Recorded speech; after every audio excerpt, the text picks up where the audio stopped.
So now, tell us what it was like when he first started courting the other sister wives. Like, is the courting process uncomfortable for you? It is. Yeah. As the wife who watched every single one of them come in, this is so weird because it's like, so when each of them came in the family, like there was definitely emotions. You know, it's like, wait a second, there's this man that I love and care about, and he's showing affection to somebody else. Right. And I'm like, wait a second, am I as important? Right. You know, so there's definitely those feelings. How could you emotions. not think that? Yeah. Right. Well, I thought that I was bad. All right. So how hard was it for you to end things? I mean, first of all, the other two women ended before you, right? So did that make it easier or harder? Or that had no bearing on my decision. It didn't. Okay. No. A lot of people like to project that was what gave me the strength to do it. No, I've got my own strength. It comes from me, not anybody else. Yeah. So, yeah, that didn't have any bearing on it.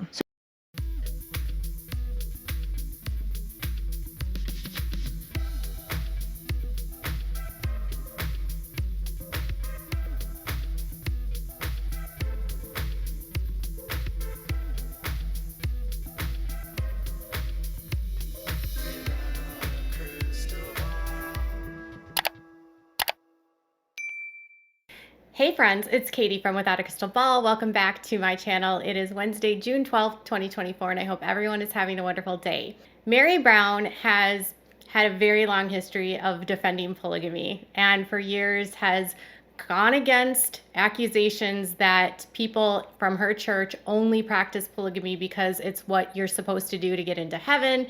In fact, very famously, there was a back and forth that happened in season 6 when there was a panel between the Browns and former members of various polygamous sects, and Kristen Decker flat out asked Robin whether or not they would practice polygamy if they didn't believe in the faith. Like, were they practicing polygamy because they believed that this was how they were going to get to heaven?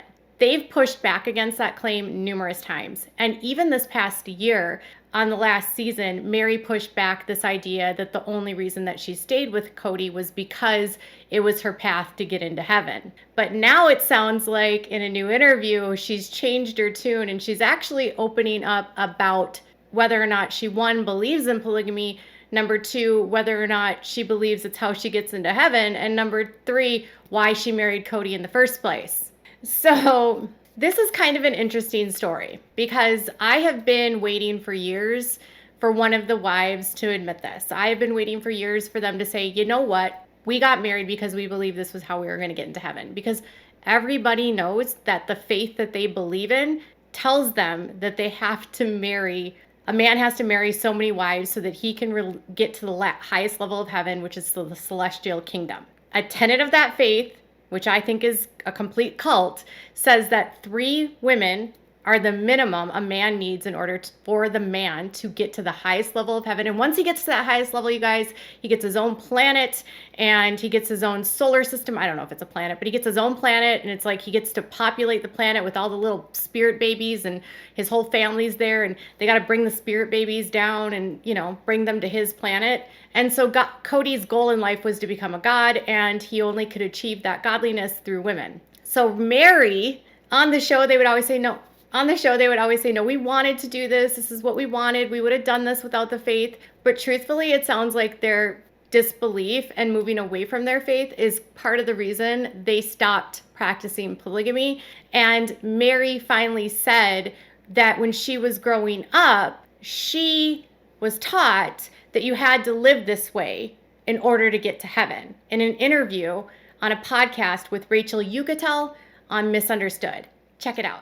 But then, you know, this is why I don't do threesomes or anything. Right. The jealousy, the self-esteem issues that could creep in, I can't function like that. So it's definitely a thing. And, you know, like I said before, like I thought that I was bad for having some of those emotions just because it's kind of what you're taught to believe, that you're not supposed to feel like this. This is what you're supposed to do. You're supposed to, you know, in order to get to heaven or whatever it is, you know what I mean? Like you're supposed to do this, which also means you're not supposed to have the emotions about it. Like, you're bad if you're jealous. Right. You know what I mean?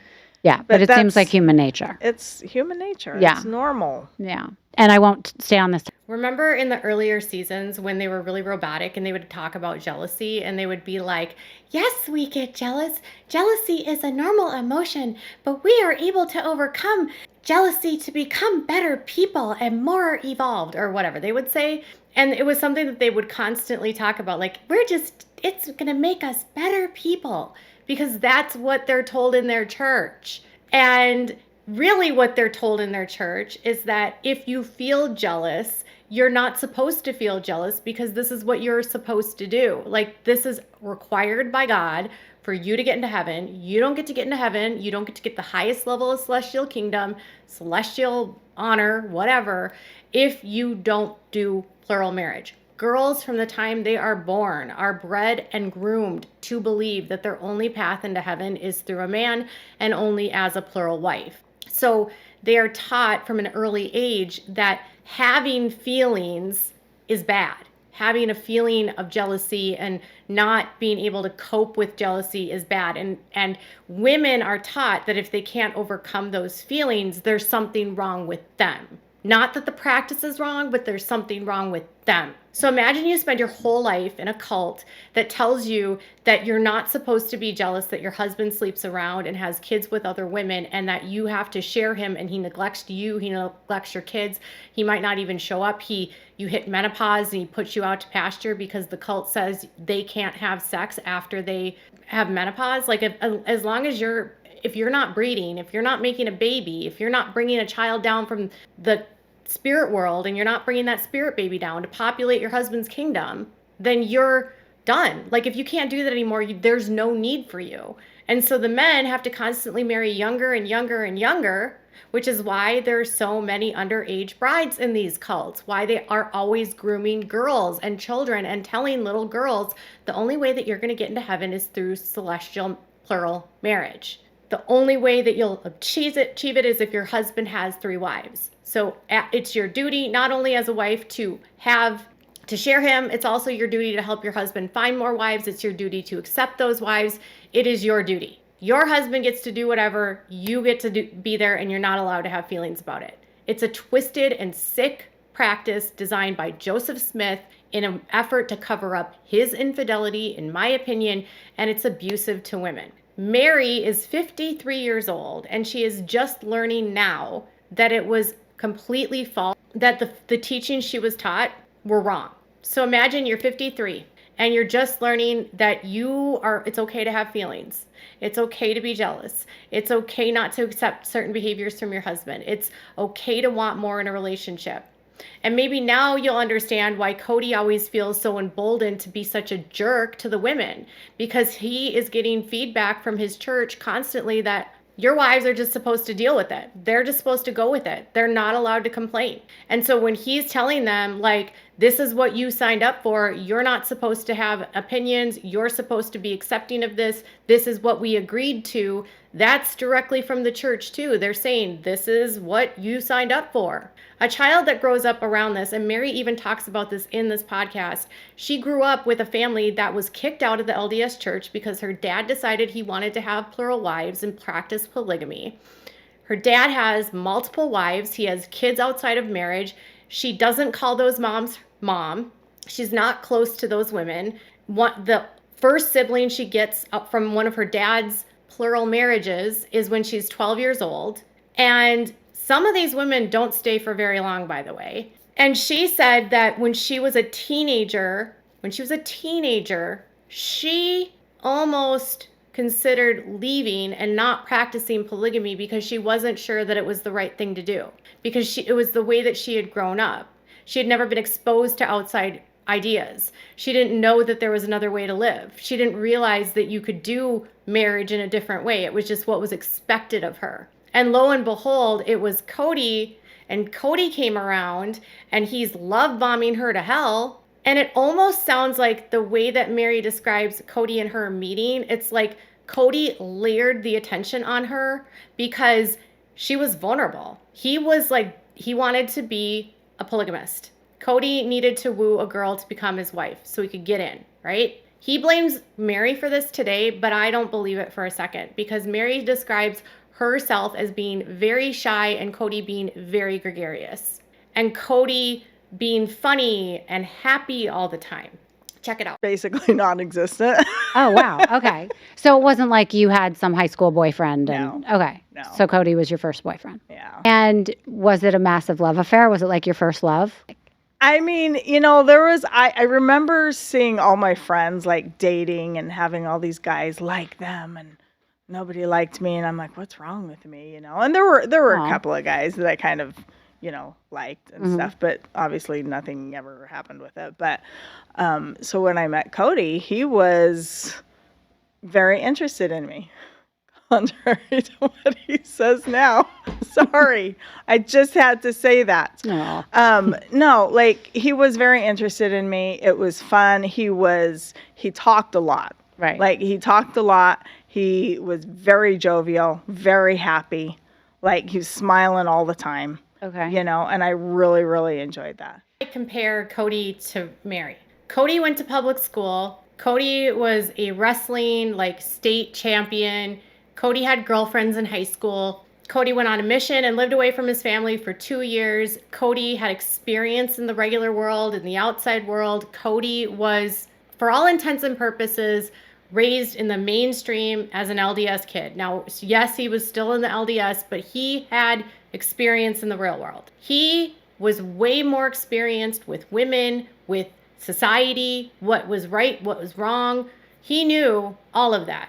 And when he meets Meri, who's grown up in a cult, never went to public school, starts working at age 16. I don't even know at this point how she graduates. She does have college credits now, but I don't know how they did school for graduation.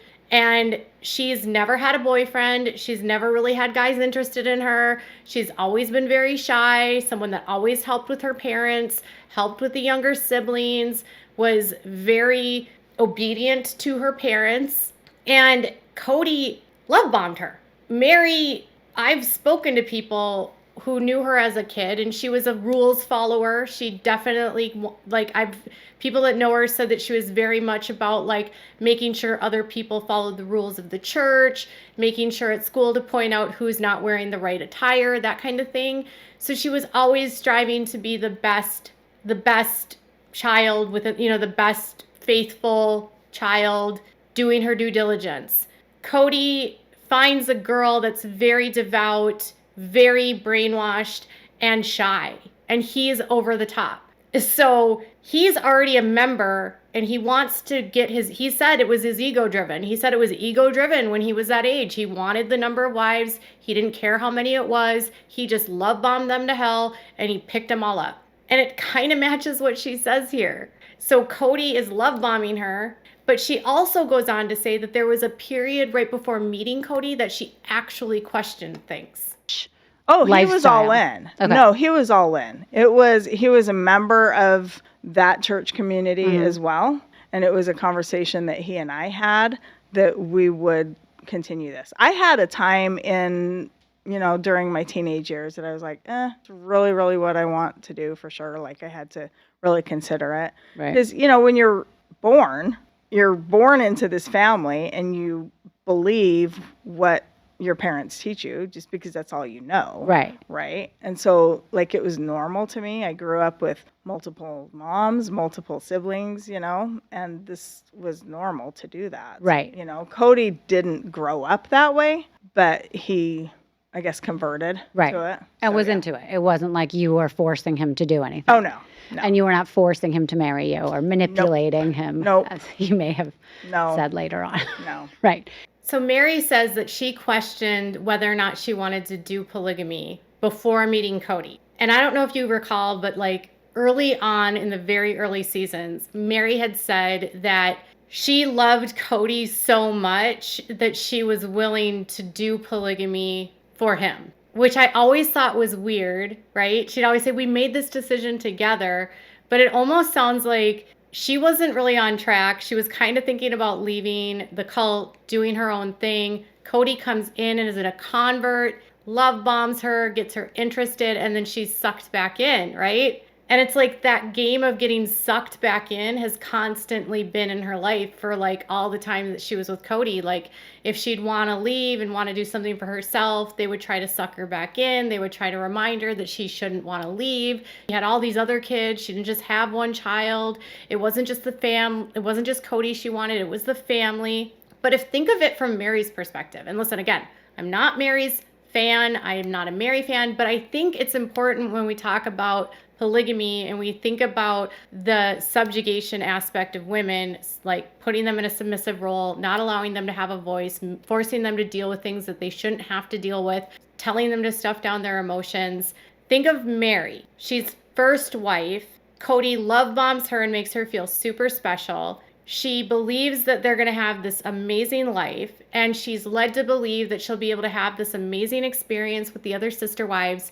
And then Kody brings in women that she can't get along with. He slides in Janelle, who's her brother's ex-wife. Christine and her get along for a period of time, but frankly, Christine and Meri's personalities are very similar. Christine might be more outspoken than Meri. She might be more like goofy than Meri, but they're both very opinionated. They're both very alpha. And so Christine and Meri long-term were never going to work. You can't have like two alpha women. They usually like end up colliding. So with Meri and Christine, they're just both way too strong in their convictions, their opinions, and that's not a bad thing. There's just no bend. They both believe they're entitled, like they both believe they're right and they're justified in their rightness.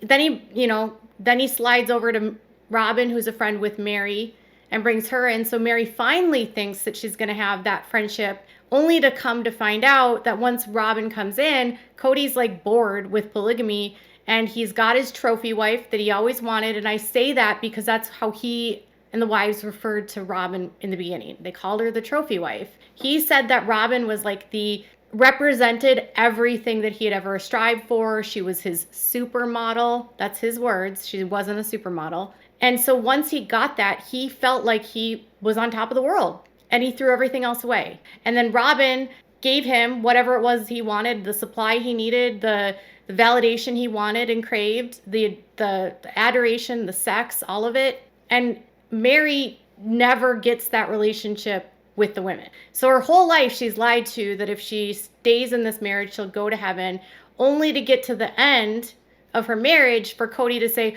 I don't believe in these vows being eternal. I don't believe in eternal vows. I think they can be broken based on behavior, based on merit. So he's like trying to take away her eternity and he's changing the rules.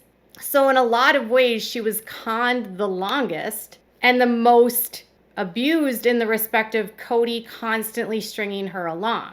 I have a lot of empathy for her. That doesn't change the way that she treats people. It doesn't change the way she may have treated kids. It gives me better perspective of her because we have to remember that every single one of these women are victims.